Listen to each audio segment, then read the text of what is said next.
Asia cup 2022 का title Sri Lanka ने जीत लिया और जो हम एक्सपेक्ट कर रहे थे कि कौन सी दो टीम्स का फाइनल होगा वो तो खैर हुआ ही नहीं। उन दो टीम्स में से एक तो फाइनल में पहुंच गई थी, पाकिस्तान, और दूसरी टीम जो हम एक्सपेक्ट कर रहे थे वो थी इंडिया की टीम फाइनल में पहुंच नहीं सकी और उसकी जगह श्रीलंका की टीम जो है वो फाइनल में आ गई थी। जो हम सोच रहे थे उसका उल्टा ही हुआ, यानी लग नहीं रहा था कि श्रीलंकन टीम जो है वो फाइनल तक पहुंचेगी और एशिया कप का टाइटल भी जीतेगी, क्योंकि श्रीलंका ग्रुप मैच में अफगानिस्तान से हार गया था। और अफगानिस्तान और श्रीलंका को कंपेयर करें तो श्रीलंका जो है वो थोड़ी स्ट्रॉन्ग टीम है। ऐसा नहीं है कि अफगानिस्तान से अगर कंपेयर करें श्रीलंका को तो अफगानिस्तान स्ट्रॉन्ग है, ऐसा नहीं है। श्रीलंका ज़्यादा स्ट्रॉन्ग है अफगानिस्तान से, लेकिन फिर भी वो हार गए थे अफगानिस्तान से ग्रुप मैच में। लेकिन फिर उन्होंने कमबैक किया और वो फिर सुपर 4 तक आए भी। सुपर 4 में आने के बाद उन्होंने अफगानिस्तान को हराया, बदला लिया, उसके बाद उन्होंने इंडिया को हराया, फिर पाकिस्तान को भी हराया और उसके बाद फाइनल भी जीता। यानी कि अनबीटन रहा है श्रीलंका सुपर 4 से लेकर फाइनल तक।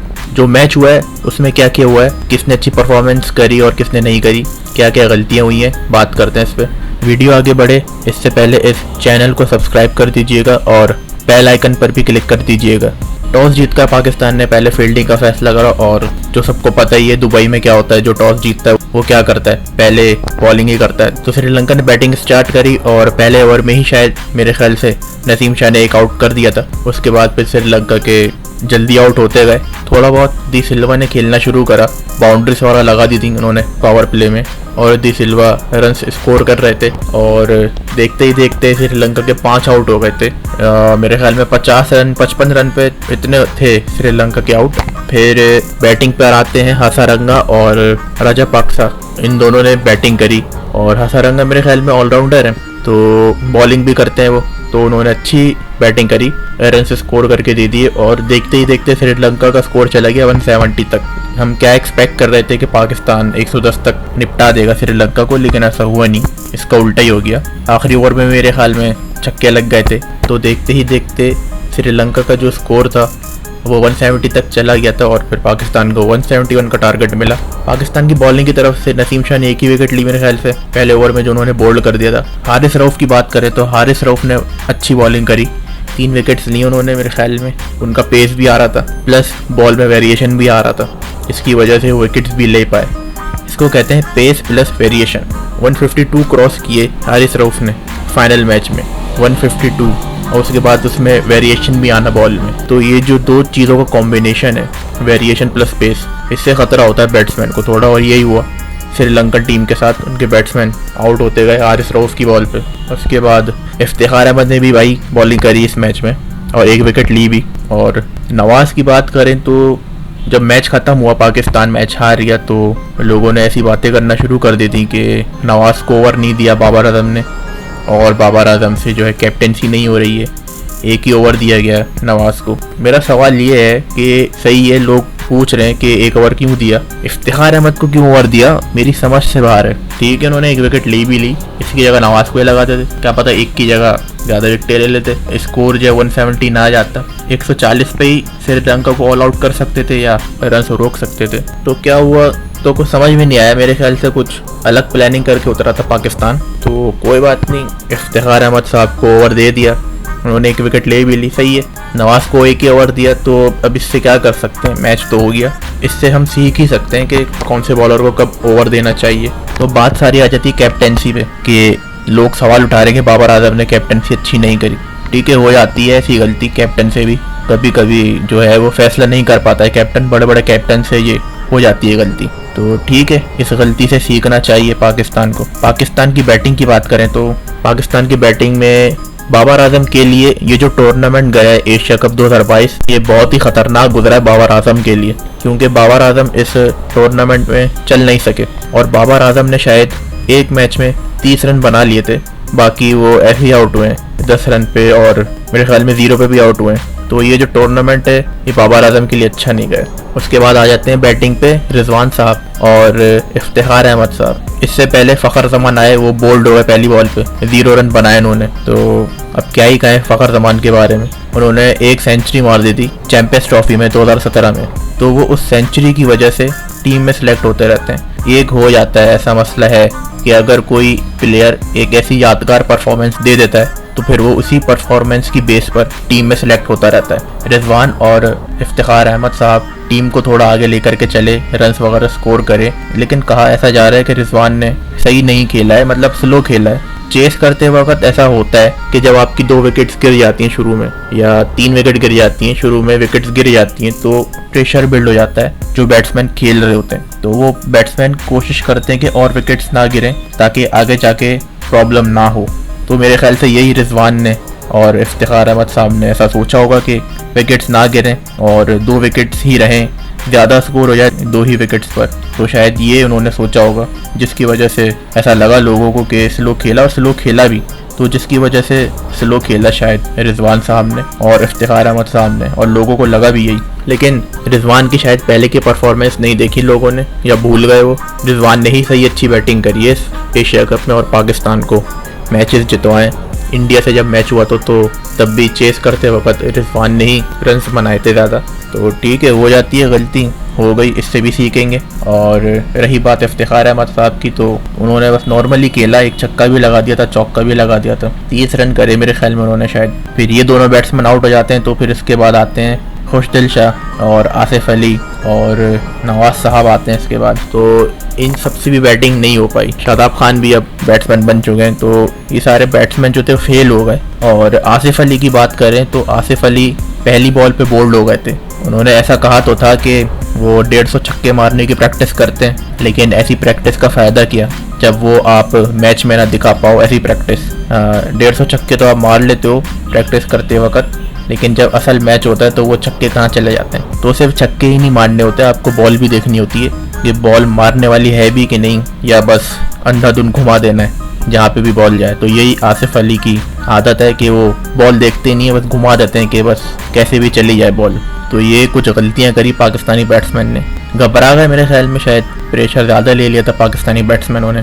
और फिर पाकिस्तान ने फील्डिंग में भी थोड़ी सी गलतियाँ करी, मिसफील्ड किए पाकिस्तान ने। तो ऐसा कुछ सीन हो गया था मैच में, और ये पूरा एक मैच रहा है पाकिस्तान और श्रीलंका के दरमियान में। ये एक मैच समरी थी कि क्या क्या हुआ है और क्या क्या नहीं हुआ है। तो श्रीलंका ने ये जीत लिया एशिया कप, और एक कहते हैं कि अनएक्सपेक्टेड था कि श्रीलंका ये एशिया कप जीते, लेकिन फिर भी श्रीलंका ने एशिया कप जीत लिया। और ऐसा कहा नहीं जा सकता कि श्रीलंका टीम स्ट्रांग नहीं है। श्रीलंका ने बहुत से टूर्नामेंट जीते हुए और बड़ी बड़ी टीम को हराया हुआ है, और काफ़ी सीरीज़ भी जीती हुई है। तो ये कोई बताने वाली बात है नहीं, जो लोग क्रिकेट देखते हैं उनको पता है श्रीलंकन टीम के बारे में और श्रीलंकन प्लेयर्स के बारे में। बड़े बड़े प्लेयर्स हैं श्रीलंकन टीम में, और जो रिटायर हो चुके हैं, जो लेजेंड प्लेयर हैं श्रीलंका के। तो ये एक अनएक्सपेक्टेड रिजल्ट था, श्रीलंका ने ये एशिया कप जीत लिया। पाकिस्तान और इंडिया का जो लोग बोल रहे थे कि फाइनल होगा, और कुछ लोगों ने तो ट्वीट भी कर दिया था नेक्स्ट संडे का, वो पता ही है किसने किया था सबको, लेकिन वो ऐसा हो नहीं पाया। इंडिया भी अपने ओवर कॉन्फिडेंट की वजह से बाहर हो गया एशिया कप में। एक मैच तो जीत लिया था उन्होंने पाकिस्तान के अगेंस्ट ग्रुप मैच में, लेकिन उसके बाद वो फिर हार गए और फिर बाहर हो गए। सिर्फ अफगानिस्तान के खिलाफ इंडिया ने मैच जीता है सुपर 4 में। पाकिस्तान की बात करें तो पाकिस्तान गिरते पड़ते फाइनल में पहुंचा था एशिया कप के, यानी कोई एक ऐसा मैच नहीं था कि पाकिस्तान ने उसको वन साइडेड तरीके से जीता हो। सारे मैचेस में ही बड़ी मेहनत लगी और आखिरी ओवर तक मैचेस गए सारे। अफगानिस्तान के अगेंस्ट भी मैच की ये कंडीशन बन गई थी कि ऐसा लग रहा था कि ये मैच अफगानिस्तान जीत जाएगा, लेकिन वो तो खैर नसीम शाह के 2 छक्कों की वजह से पाकिस्तान मैच जीत गया था। और इसमें भी बॉलर की गलती थी कि उसने यॉर्कर की जगह फुल टॉस करा दी। वो करना यॉर्कर ही चाह रहा था, लेकिन वो बस यॉर्कर के बजाय फुल टॉस चली गई 2 बॉल और उस पर छक्के लग गए। तो पाकिस्तान को भी बहुत सी चीज़ें सीखने की ज़रूरत है यहाँ पे।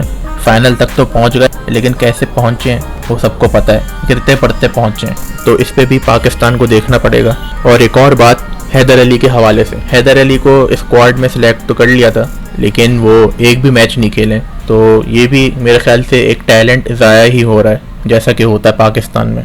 अब क्या ही बोले इसके बारे में। कुछ लोग हैं वो ऐसा समझते हैं कि टीम में जो है दोस्ती यारी चल रही है, जिसकी वजह से जिसको खेलना आता है टीम में, जो प्लेयर फॉर्म में वो टीम में होता नहीं है, और जो नई फॉर्म में होते हैं, जो सही नहीं खेल पा रहे होते हैं, वो टीम में आ जाते हैं। तो ये तो पुरानी बातें हैं, कब से ऐसा होता हुआ आ रहा है पाकिस्तान में, दोस्ती यारी चलती हुई आ रही है पाकिस्तान में, तो ऐसा तो होता है, ये कोई नई बात नहीं है। तो इस पर कौन एक्शन लेगा? मेरे ख्याल में ये ऐसी चीज़ है जो कभी सही नहीं होगी, और पाकिस्तान क्रिकेट बोर्ड का जो सिस्टम है वो ऐसे ही रहेगा।